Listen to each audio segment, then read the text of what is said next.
Kelsem eğer bugün kel yarim, Tanrı kelsem bu çırayım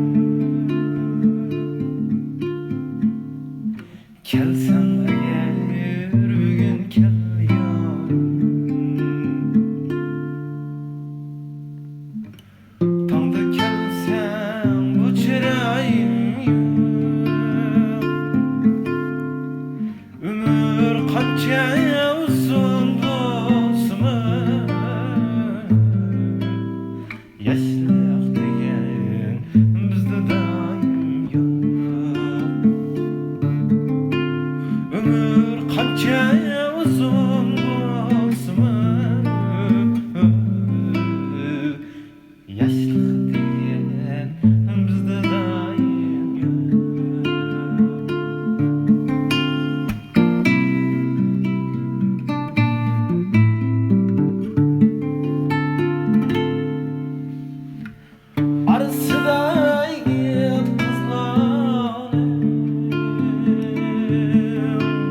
Bugün kelgen atacağım yok.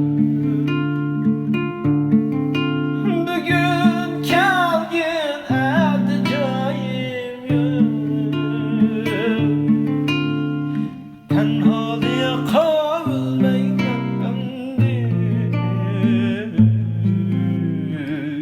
Tüküre yandı yarım. Tenhalıya kalmayın endi. Tüküre yandı yarım.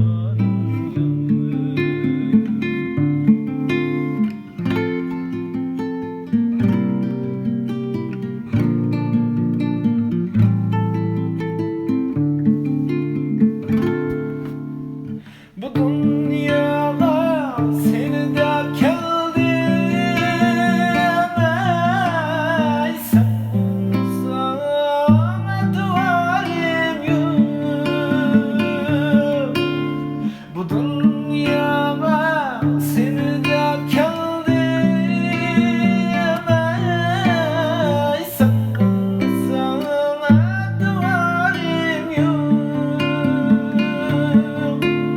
Sen bulmazsan duvarım yok.